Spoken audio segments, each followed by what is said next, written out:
ባለማችን ዓለም አሁን ትንፋሿን ውጣ አፋፍ ላይ ቆማለች። በፓኪስታን የተሞከረው ዲፕሎማሲያዊ ጥረት ውድቅ ሆኗል። በሆርሙዝ ባህረ ሰላጤ ላይ የአሜሪካና የኢራን ጦር መሳሪያቸውን ወድረው ተፋጠዋል። አሜሪካ የኢራንን የኢኮኖሚ ጉሮሮ ለመዝጋት የባህር ላይ ብሎኬድ አውጃለች። ኢራን ደግሞ ለከፋ ጦርነት ዝግጁ መሆኗን እየዛተች ነው።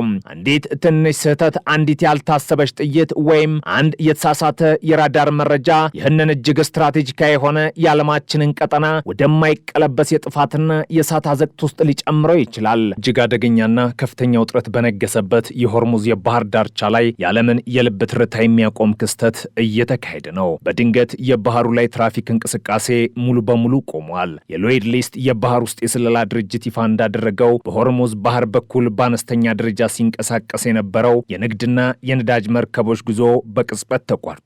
የድንገተኛ መቋረጥ ሊፈጠር የቻለው የአሜሪካው ፕሬዚዳንት ዶናልድ ትራምፕ የኢራንን የባህር መስመርና ወደቦች ሙሉ በሙሉ ለመዝጋት የሚያስችል ወታደራዊ ዕቅድ እንዳላቸው ይፋ ማድረጋቸውን ተከትሎ ነው። ከዚህ አስደንጋጭ እገዳ በፊት እሁድ ዕለት በባህሩ በኩል የሚደረጉ የማጓጓዣ ፍሰቶች በተወሰነው መልኩ መሰራታቸውን ቀጥለው ነበር። የመርከብ ኩባንያዎች ከመካከለኛው ምስራቅ ባህረ ሰላጤ በአፋጣኝ ለመምጣት በማሰብ ጊዜያዊ ተኩስ አቁም ስምምነትን ተገን በማድረግ ቅዳሜ ዕለት በባህር ላይ በሚጓዙ ታንከሮች ላይ ከፍተኛ መጨናነቅ አሳይተው ነበር። ነገር ግን የትራምፕ የባህር ኃይል እገዳን ተከትሎ ሁሉም ትራፊክ የቆመ ሲሆን ከባህር ዳርቻው ለማውጣት የሞከሩ ቢያንስ 2 ግዙፍ መርከቦች ወደ ኋላ እንዲመለሱ ተገደዋል። ከዚህ የባህር ላይ ውጥረት ጀርባ ግን የዓለምን ሚዛን ሊያናጋ የሚችል እጅግ ሚስጥራዊና አደገኛ ወታደራዊ ኦፕሬሽን ተካሂዶ ነበር። ይህ ክስተት አሜሪካና ኢራን ከከፋ ጦርነት አዘቅት ውስጥ ሊከታቸው ጥቂት ደቂቃዎች ብቻ የቀሩት የሞት ሽረት ትግል ነበር። የተለመደ የባህር ላይ ጉዞ መስሎ የተጀመረው ይህ ተልዕኮ በውስጡ እጅግ ከፍተኛ አደጋን ያዘለና በረቀቀ መንገድ የተቀነባበረ ወታደራዊ ማኑቨር ነበር። ሪፖርቶች እንደሚያሳዩት ዩኤስኤስ ማይክል መርፊ እና ዩኤስኤስ ፍራንክ ኢ ፒተርሰን የተባሉ 2 እጅግ ዘመናዊ አሜሪካ የባህር ኃይል አጥፊ መርከቦች በኢራን ከፍተኛ ቁጥጥር ስር ያለውን የሆርሙዝ ባህረ ሰላጤ በድብቅ ሰንጥቀው ለማለፍ ሞክረው ነበር። አሜሪካኖቹ ይህንን ሚስጥራዊ ጉዞ ለማሳካት የኤሌክትሮኒክስ የጦርነት ስልቶችን የተጠቀሙ ሲሆን የመርከቦቻቸውን ማንነት የሚገልጸውን ሲስተም በማጥፋትና ከኦማን እንደተነሱ የንግድ መርከቦች በማስመሰል የኢራንን የራዳር እይታ ለማለፍ ሞክረዋል። ነገር ግን የኢራን እስላማዊ አብዮታዊ ዘብ የባህር ኃይል ቀድሞውንም ነቅቶ ይጠብቅ ነበረ። የኢራን ኃይሎች የአሜሪካን መርከቦች እንቅስቃሴ ገና ፉጃይራህ አቅራቢያ ሳሉ ማወቅ የቻሉ ሲሆን የአሜሪካ የባህር ኃይል ሊጠቀምበት ያሰበውን የድብቅ ስልት ከሽፏል። ዩኤስኤስ ፍራንክ ኢ ፒተርሰን ወደፊት ለመገስገስ ሲሞክር በድንገት ያልጠበቁ አደጋ ተጋረጠበት። የኢራን ክሩዝ ሚሳይሎች ራዳራቸውን በቀጥታ በአሜሪካ አጥፊ መርከቦች ላይ ቆለፉ። ይህ ማለት መርከቦቹ ወደ አመድነት ለመቀየር የሰከንዶች ዕድሜ ብቻ ቀርቷቸዋል ማለት ነው። በተመሳሳይ ሰዓት የኢራን ድሮኖች በአሜሪካ መርከቦች አናት ላይ በማንዣበብ ሁኔታውን በቅርበት ይከታተሉ ነበር። በዓለም አቀፍ የባህር ላይ መገናኛ ሬዲዮ ወደ ኋላ ተመለሱ አሊያም ትደመሰሳላችሁ የሚል ጥብቅና የማያዳግም ማስጠንቀቂያ ለአሜሪካ መርከቦች ተላለፈ። የኢራን ጦር ለአሜሪካ መርከቦች አካባቢውን ለቀው እንዲወጡ የሰጠው የ30 ደቂቃ የመጨረሻ ገደብ በሁለቱ ሀገራት መካከል ያለውን ቀጭን የሰላም ክር ሊበጥሰው ተቃርቦ ነበር። ምንም እንኳን አሜሪካኖቹ መጀመሪያ ላይ ለማንገራገር ቢሞክሩም በመጨረሻ ግን የኢራንን ማስጠንቀቂያ አክብረው ወደ ኋላ ለማፈግፈግ ተገደዋል። ይህ ወደ ኋላ ማፈግፈግ ዓለምን ከ3ኛ ዓለም ጦርነት የታደገ ወሳኝ ውሳኔም ሆኗል። ይህ እጅግ አደገኛ የባህር ላይ ፍልሚያ በአጋጣሚ የተፈጠረም አልነበረም።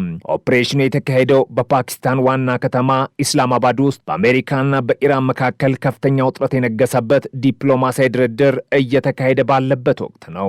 የዚህ ወታደራዊ እንቅስቃሴ ዋና ዓላማ በድርድር ወቅት ኢራንን ለማስፈራራትና ወታደራዊ ዝግጁነቷን ለመፈተሽ የተደረገ የኃይል ማሳያ እንደነበርም ይገመታል። ሆኖም በኢስላማባድ የተካሄደው ይህ ታሪካዊ ድርድር ከ1 ሰዓታት የፈጀ ማራቶን ውይይት በኋላ ሙሉ በሙሉ ፈርሷል። ይህ ድርድር በሁለቱ ሀገራት መካከል ላለፉት 10 ዓመታት ከተደረጉት ግንኙነቶች ሁሉ ከፍተኛውና ተስፋ የተጣለበት ቢሆንም በመጨረሻ ግን ጥልቅ የሆነ አለመተማመን ስሜትና ክደትን ጥሎ አልፏል። የኢራን የውጭ ጉዳይ ሚኒስተር አባስ አራክቺ ድርድሩን ተከትሎ በሰጡት መግለጫ ሁለት ወገኖች ታሪካዊ ስምምነት ላይ ለመድረስ ኢንች ያህል ብቻ ቀርቷቸው እንደነበር አጋርጠዋል። ነገር ግን በስተመጨረሻው ሰዓት ላይ አሜሪካ ባቀረበቻቸው እጅግ የተጋነኑና የማይቻሉ ቅድመ ሁኔታዎች ምክንያት ስምምነቱ ሊፈርስ መቻሉን ገልጸዋል።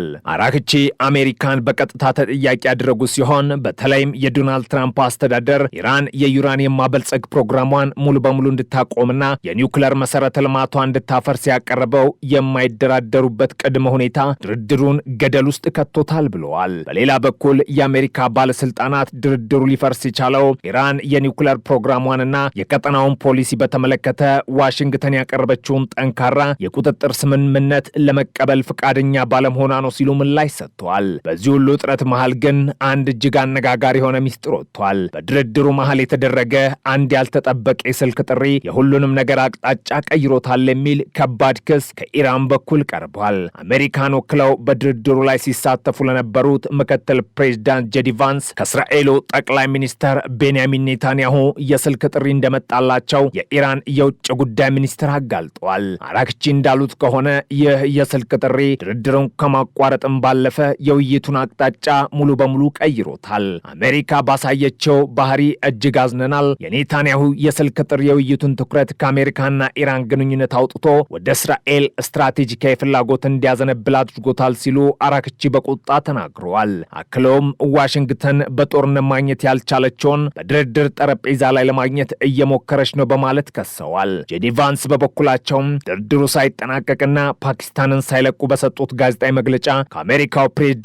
ዶናልድ ትራምፕና ከብሔራዊ ደህንነት ቡድኑ ጋር በተደጋጋሚ ሲነጋገሩ እንደነበር አምነዋል። ነገር ግን ከኔታንያሁ ጋር ተደረገ ስለተባለው የስልክ ጥሪ ምንም አይነት ማስተባበያም ሆነ ማረጋገጫ ከመስጠት ተቆጥበዋል። ቫንስ አሜሪካ የመጨረሻና የተቻለችውን አማራጭ ለኢራን ማቅረቧን ጠቅሰው ነገር ግን ኢራናውያኑ ውድቅ በማድረጋቸው ድርድሩ ያለ ስምምነት መጠናቀቁን ይፋ አድርገዋል። የድርድሩን መፍረስ ተከትሎ የቃላት ጦርነቱ ከምንጊዜውም በላይ ተፋፍሟል። የኢራን ፕሬዝዳንት መሱድ ፔዜሽኪያን ማንኛውም ወደፊት የሚደረግ ስምምነት አሜሪካ የኢራንን ሉዓላዊነት በምታከብርበትና አምባገነናዊ ፍላጎቷን በምታቆምበት ሁኔታ ላይ ብቻ የተመሰረተ እንደሚሆን ያስጠነቀቁት የኢራን ፓርላማ አፈ ጉባኤና በድርድሩ ላይ የኢራንን ልዑክ የመሩት መሐመድ ባገር ቃሊባፍ ደግሞ ለፕሬዝዳንት ትራምፕ ቀጥተኛ ማስጠንቀቂያ ልኳል። ማስፈራራት በኢራን ላይ ሰራም፣ ለውጊያም ሆነ ለድርድር ዝግጁ ነን፣ ጦርነት ከፈለጋችሁ እንዋጋችኋለን፣ በሎጂክ ከመጣችሁ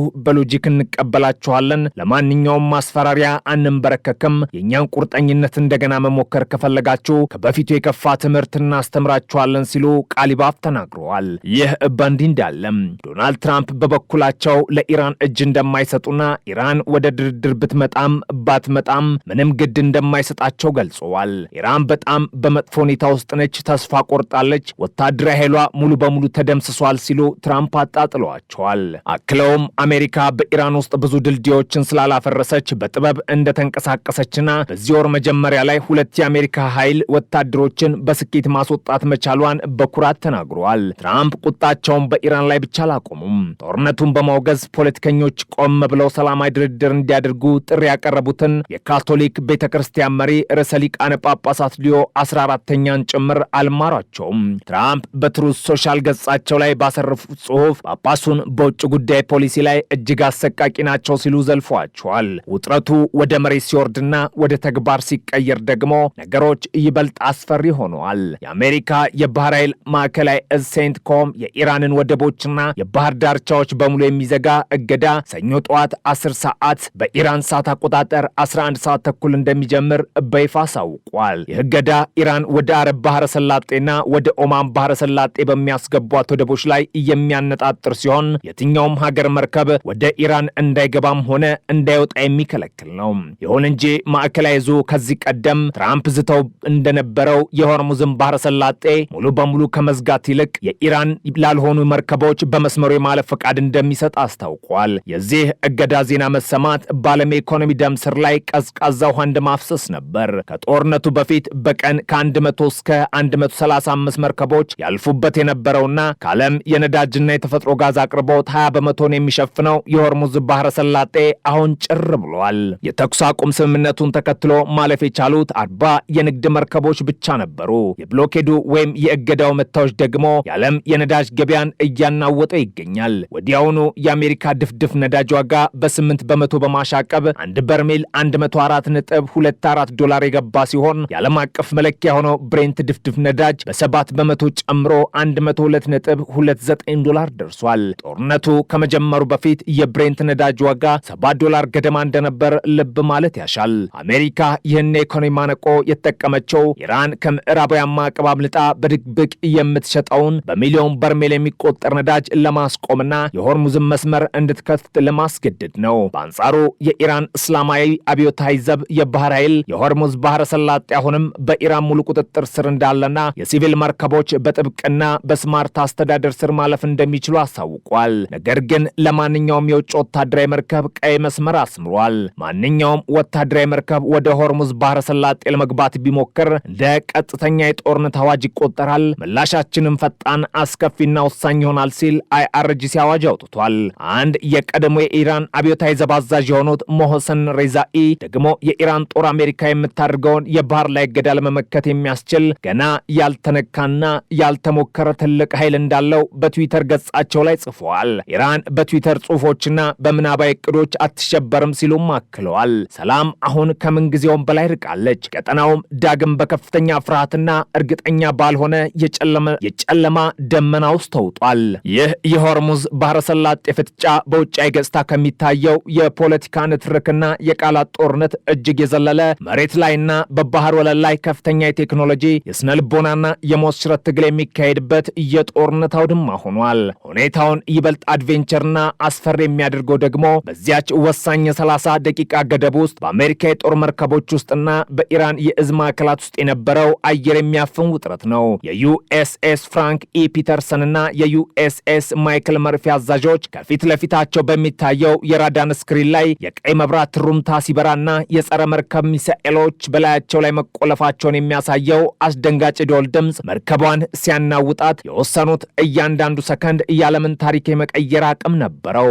በመርከቦች ውስጥ ያሉት መርከበኞች የጦር መሳሪያዎቻቸውን አቀባብለው የመልሶ ማጥቃት ትዕዛዝ ቢጠብቁም የኢራን ድሮኖች እንደ ንብ መንጋ ባናታቸው ላይ ያንዣበቡ የሞት ጥላ አጥልተውባቸው ነበር። በሁለቱ ሀገራት ታሪክ ውስጥ እንዲህ አይነት የቅርብ ርቀት የአይን ላይም ፍጥጫ ታይቶም አይታወቅም። ከዚህ የባህር ላይ ትርኢት ጀርባ ግን ሌላ የማይታይና ድምፅ አልባ ጦርነት በከፍተኛ ፍጥነት እየተካሄደ ነው። ይኸውም የሳይበር ጦርነቱ ነው። የአሜሪካ የባህር ላይ መርከቦች የኦማን የንግድ መርከቦች አስመስለው ለማለፍ የሞከሩት የኢራንን የራዳር መረብ ጠልፎ በማሳሳት ቢሆንም የኢራን የሳይበር ደህንነትና የኤሌክትሮኒክስ ጦርነት ክፍሎች ግን ይህንን የረቀቀ የአሜሪካ ቴክኖሎጂ ሰብረው በመግባት ትክክለኛ ማንነታቸውን ማጋለጥ ችለዋል። ይህ ክስተት አሜሪካ በመካከለኛው ምስራቅ ያላትን የቴክኖሎጂ የበላይነት ጥያቄ ውስጥ የከተተና የኢራንን ወታደራዊ አቅም ግምት ከፍ ያደረገ አስደንጋጭ ግኝት ሆኗል።